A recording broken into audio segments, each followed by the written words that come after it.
Hello, everyone. Today, we'll be recapping the 2023 movie Renfield. The film begins with a therapeutic trauma-sharing session led by Mark. He emphasizes the importance of personal empowerment, stating, "The only person who can save us is ourselves." Caitlin shares her painful experience with her partner, Mitch, whom she describes as a goddamn monster. She expresses her struggle to break free from him. Mark encourages her to reflect on what initially drew her to Mitch. She shares how they traveled together, enjoyed fine dining, and how his promises made her feel special. And it's Renfield's turn to speak. He is also trapped in a destructive relationship. Renfield recounts his first meeting with Dracula as a real estate lawyer, eager to make a deal that he believed would change his life and benefit his family. He empathizes with Caitlin, recalling how Dracula wined and dined him. They attended the theater, and Renfield became Dracula's familiar. This role entailed attending to Dracula's every need, including managing staff changes and fulfilling his unusual dietary requirements. As he continues his story, they shared many memorable moments together.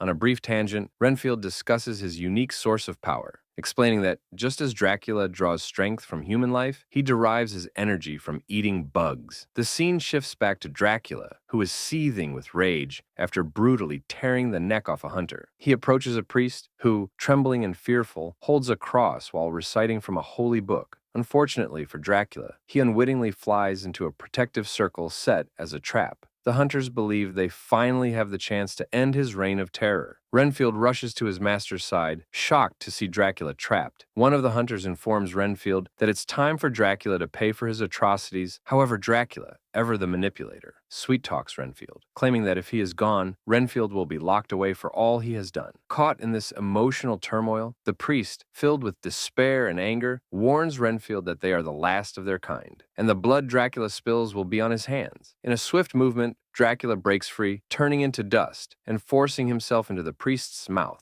tearing him apart from within. He then targets the remaining hunter, but the sun is already rising. The hunter swiftly readies an arrow and pulls back a curtain, allowing sunlight to scorch Dracula's flesh. Dracula lunges at the hunter, slashing him repeatedly until he lies lifeless. Renfield hurriedly grabs the curtain to extinguish the flames consuming Dracula, but the damage is severe. Renfield now faces the grim task of cleaning up the aftermath. Once again, he takes Dracula to a new city, attempting to nurse him back to full power. This cycle of destruction and rebirth continues. Back in the present day, Renfield was narrating his thoughts, drawing parallels between Caitlin's ordeal and her current situation. To redirect the group's attention, Renfield coughed. Mark then asked if Renfield wanted to share his story, but he declined, telling Mark he wouldn't understand. Mark encouraged him, mentioning that he found value in coming to these meetings. Before retreating back into his thoughts, he contemplated how the others might recite their affirmations, but he believed that no amount of positive thinking could truly resolve their problems. He could rid them of their personal monsters in exchange for what he needed. He then resumed eating his bugs. Renfield soon made his way to an abandoned store, where Mitch and his friends were gathered, surrounded by drugs. Mitch thought Renfield had come to reclaim stolen drugs from a supposed boss, confused by their assumptions. One of Mitch's friends suggested he was a hitman sent to kill them. Renfield smirked and claimed he was much worse. He was Caitlin's friend. This elicited laughter from Mitch and his friends, but it quickly turned to terror as Renfield began to administer the retribution he felt they deserved. Just as he prepared to finish off Mitch, he recalled hearing one of Mitch's friends mention a hitman who was supposed to kill them. Before he could process further, a sharp object flew through the air. It was the hitman, which triggered a violent confrontation, crushed the hitman's skull against Teddy's car. Teddy, the spoiled son of a drug lord who had contracted the hitman to eliminate Mitch and his friends. Gripped by fear, he started the engine and sped away, driving recklessly to escape. Unfortunately for him, he encountered a roadblock set up by Officer Rebecca Quincy, who was on duty. With no way to get through, Teddy panicked. Spotting Rebecca and her partner approaching, he felt trapped. His car was filled with packs of cocaine. Desperate, he tried to push through the barricade, but Rebecca was quick to shoot out his tires. Teddy had no choice but to abandon the car and flee, tossing the cocaine packs behind him in a futile attempt to lighten his load. Rebecca chased after him and, using her baton, managed to trip him, sending him crashing to the ground. He was promptly arrested. Renfield brought a hitman to Dracula to feast upon, but Dracula deemed the man unworthy, referring to him as trash. All he truly wanted from Renfield was a few pints of innocent blood. Renfield tried to empathize, saying that he understood Dracula's desires and believed he deserved better. He suggested that the modern world was a dangerous place, but with caution, things could improve, reminiscent of the old days. Dracula, annoyed by Renfield's words, violently tore open his belly. In a show of power, he spilled some of his blood onto Renfield's wound, knowing that his blood could heal. He then told Renfield to provide him with exactly what he desired. Teddy, acting traumatized, began to reveal details of the incident, which momentarily pleased Rebecca. However, her satisfaction was short-lived when Teddy's lawyer arrived. Rebecca struggled to understand why they were allowing him to go free. The lawyer defended his client, claiming that Rebecca had traumatized Teddy during the process. Frustrated, Rebecca faced disappointment from her superior. As she left, feeling disheartened, she ran into her sister, Kate. Rebecca tried to explain her frustration about repeatedly bringing in criminals, only to see them released, but Kate offered a different perspective, reminding Rebecca that while she was understandably upset, seeking revenge would jeopardize her job. She added that Rebecca wasn't the only one who had lost their father. Teddy arrived at the cartel, where the bouncer informed him that his mother, Vanessa, wanted to see him. He quickly made his way to her. Once seated, she asked if he understood why their crime family had become the most powerful in the city. They were the most feared, a reputation built on years of cultivating ruthlessness and violence. Vanessa expressed her concern that lately, Teddy's enemies no longer seemed as afraid of him as they once were. Teddy attempted to argue, insisting that they still feared him. However, Vanessa pointed out specific examples. She emphasized the importance of the family as an empire she had built, stressing that she needed to know its future was secure. She wanted to understand and acknowledged that those hands might need to be a little dirty. Rebecca, on the other hand, returned to the crime scene where the fight had started. She was searching for evidence. As she combed through the area, she found the pen that Renfield had used to stab the hitman in the neck, linked to a nearby restaurant. Rebecca and another officer arrived at the restaurant, but tension was in the air. Teddy was already there. Meanwhile, Renfield was also present, preparing to abduct an innocent cheerleader to feed to his master. He took out a handkerchief and a sleeping mixture, ready to carry out his grim task, but froze when he noticed Rebecca and the other officer. He quickly concealed the items and retreated, but trouble loomed as Teddy and his gang emerged, armed and ready for a violent confrontation. As chaos unfolded, Renfield darted back inside, reaching for his bug, but it slipped from the pack, scattering across the floor. He had no choice but to keep a low profile. Teddy stormed in, pressing the barrel of his gun against Rebecca's forehead and threatening to pull the trigger. He demanded that she acknowledge his power over her, promising she could walk free if she complied. "Go ahead and shoot me, just like you shot my father." Her defiant response caught Teddy off guard. He hadn't expected her to be so fearless. Teddy sneered, recounting how her father had suffered in his hands, desperately trying to play the hero. But as he taunted Rebecca, Renfield heard the familiar buzz of his bugs nearby. Just as Teddy pulled the trigger, sprang into action. He lunged at Teddy, knocking him off balance and causing the shot to miss Rebecca's head. In an instant, chaos erupted. Bullets flew, bones cracked, and the restaurant descended into mayhem. Amid the pandemonium, Teddy saw his chance and fled for his life. After their victory, they exchanged pleasantries, but soon a voice emerged from someone who had been in the restaurant, asking if it was safe to get up now. Rebecca responded by thanking Renfield for saving her life and adding that he was definitely not from around there, because they didn't often see his kind. When Renfield asked what kind that was, she replied, "Heroes," giving him a pat on the shoulder. Renfield was touched. For a moment, he felt a glimmer of hope. Renfield returned to the desolate building. Unbeknownst to him, Dracula had already sketched out his plans. Renfield was taken aback when he saw that it all revolved around drinking blood. Sensing his surprise, Dracula responded, "Exactly. What do you think I've been doing all these years? Look at me, hiding in the shadows like some deceived animal."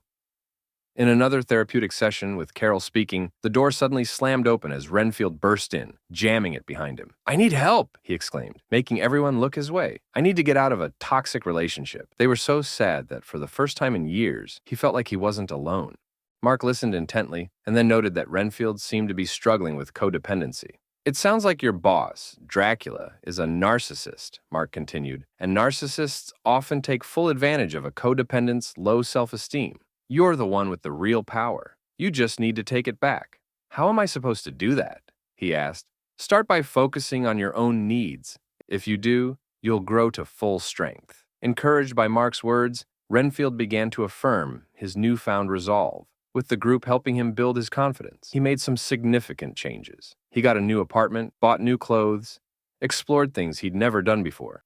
Rebecca brought in some eyewitnesses to convince the police chief. While she was still trying to persuade him, Renfield unexpectedly arrived at the police department with a bouquet of flowers for Rebecca, asking to provide a statement as a witness. The officers were baffled by the unusual gesture. Meanwhile, Teddy and his mother, Vanessa, were using all their resources to track down Renfield, but were unaware that they were headed straight into a trap, Dracula's lair. They tracked Renfield to an abandoned building where Dracula was hiding. Back at the police department, Rebecca tried to convince her sister, Kate, to help her analyze the evidence and find a connection linking Teddy to the crime scene where Mitch and his friends were killed. Teddy and his gang were at the desolate building searching for Renfield, unaware that Dracula would soon be their host. As Dracula feasted on them, one of the gang members desperately attempted to call Vanessa for help on his cell phone. However, Dracula caught up with him before he could utter a word. Now it was just Teddy and Dracula, but Teddy quickly spoke up about their shared goals, piquing Dracula's interest. "Who are you?" Dracula asked. "I'm a criminal. My entire organization is evil," Teddy replied. Teddy then explained that he was in the building to hunt down Renfield. He pointed Renfield out to Dracula, which sent the vampire into a fury, compelling him to pay Renfield a visit at his apartment. Shocked to find Dracula in full power, Dracula, in a sarcastic tone, asked Renfield about his dinner plans for the evening. Renfield insisted he was supposed to meet Dracula, a lie that Dracula could see through. It dawned on Renfield that Dracula was furious and aware of his attempts to protect innocent people. He tried to apologize for the hurt he had caused, but Dracula refused to accept it. The vampire expressed regret for using Renfield as his familiar. Dracula accused Renfield of benefiting from their relationship. Renfield countered that he never intended to join Dracula willingly. He claimed that Dracula had manipulated him during his lowest moments, but Dracula objected, arguing that Renfield had always cherished wealth above all else. During their heated exchange, Renfield pulled out a book that Mark had given him and began reading excerpts, asserting that he deserved happiness. In a fit of rage, Dracula threatened to find everyone Renfield ever loved. Enraged, he snatched the book from Renfield's hands, discovering a live address for a church. Unfortunately for Renfield, it was the exact location where therapeutic sessions were held. Realizing that Dracula was headed to the church, Renfield hurried to get there before him. Meanwhile, Rebecca was still investigating, trying to connect the dots surrounding the killings of Mitch and others, and she discovered that these murders were somehow linked to the church.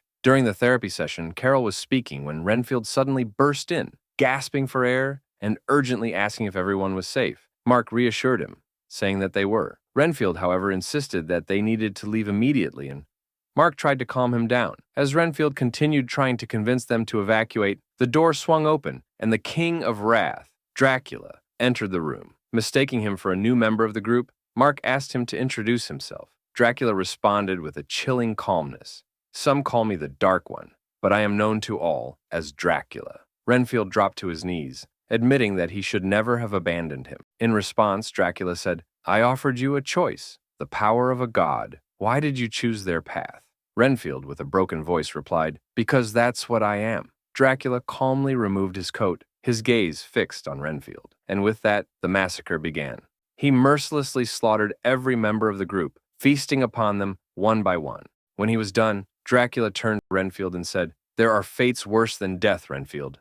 I will unleash them upon this world. When I'm finished, everyone you care about will suffer because you betrayed me." With those words, he flew away, still teary-eyed and grieving. Rebecca and her colleagues enter the room, guns drawn. Rebecca points her weapon at Renfield, unsure of the situation, confused, and unable to piece together what's happening. She cuffs him, preparing to take him to jail. Meanwhile, Renfield is lost in his thoughts, lamenting that he's destroyed everything.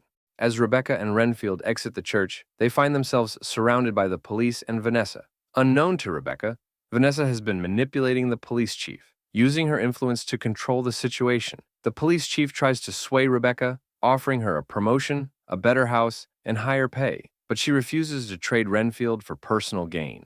In a bold move, she fires her gun to create a distraction, then starts the car and speeds away with Renfield. Dracula had returned to the building where he had been recovering. As he made his way toward Teddy, who was lying on the ground, hearing the sound, Teddy jolted awake. However, Dracula seemed more preoccupied with the danger posed by Teddy's family, outlining how they sounded in his mind. Teddy stood up, listening intently, and then responded with a smirk. "Sounds like you need to meet my mom," then erupted into cackling laughter. In Renfield's apartment, Rebecca had just woken up and was lying on the couch while Renfield prepared cookies for her. Initially, she rejected his offer, pointing a gun at him. However, hunger and fatigue soon compelled her to reconsider. Renfield wanted to explain himself, insisting that he wasn't a bad guy. He might be the only person she could truly trust at that moment. Unlike Renfield, she couldn't afford to take her anger out on anyone she deemed deserving. Renfield apologized. Rebecca received a call from Kate, who informed her that she had solved the case and warned her not to trust Renfield. They arranged to meet, but unfortunately, the police found them first. Faced with a difficult choice, Renfield realized he could escape only by consuming the bugs he had previously collected. He managed to retrieve one from a boy to whom he had gifted it some time ago. This led to a confrontation between Renfield, Rebecca, and the police. At Vanessa's empire, the chief of police was furious, confronting her about how Teddy had ruined the city. Little did he know, Teddy was on his way to the room, ready to rip his head off. Vanessa was curious about Teddy's whereabouts. Teddy closed the windows to block out the sunlight and had something to show her, and he replied that he had been getting his hands dirty, and then a group of men entered, carrying a casket. They set it down, and out came Dracula. Teddy introduced Dracula to his mother with enthusiasm, and they exchanged pleasantries as Dracula informed her that they had much to discuss. Renfield and Rebecca were out for a lunch date when he showed her a picture of his wife and daughter. He explained Dracula's greatest power, the ability to manipulate people by looking into their eyes and uncovering their deepest desires. Rebecca tried to encourage him, and in turn, motivated by this, Rebecca called Kate. But during the conversation, Dracula began speaking to Renfield about how he had achieved his mission to gather an army. Vanessa answered Rebecca's call. Concerned for Kate's safety, Rebecca rushed to save her. However, Renfield stopped her, warning that they were not alone. Dracula was with them. They both resolved to prepare for the confrontation by gathering weapons and anything they could use to defeat Dracula. Vanessa's empire was under siege, and she was prepared to welcome the intruders. Dracula's army, led by Teddy, initiated the confrontation. Meanwhile, Rebecca managed to reach the room where her sister was held captive. Dracula appeared, attempting to sway Rebecca to his side. Teddy marveled at Dracula's powers, warned Teddy that such power came with a cost. Dracula continued his manipulation, insisting that his blood could bring Kate back, urging Rebecca to join him. Renfield, overhearing their conversation, grew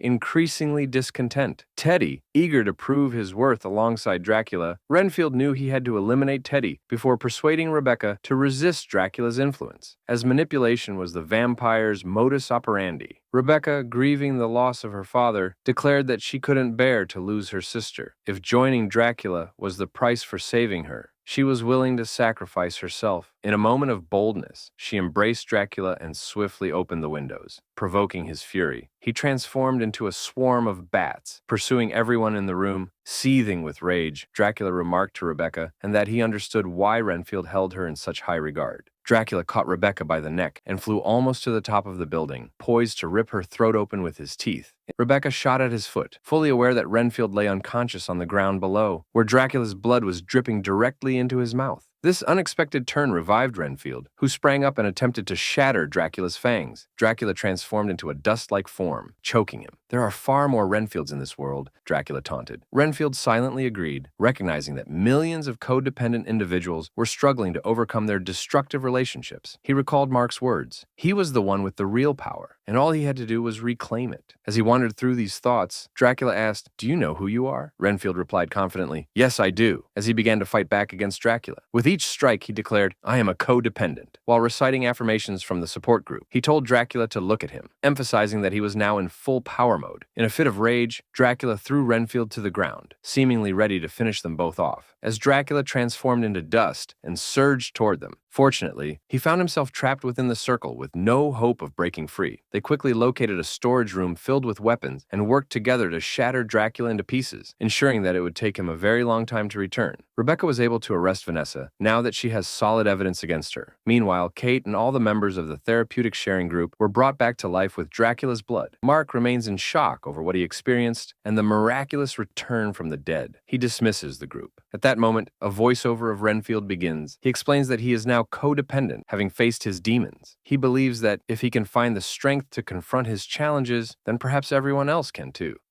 Thank you for watching. Don't forget to like, share, and subscribe for more.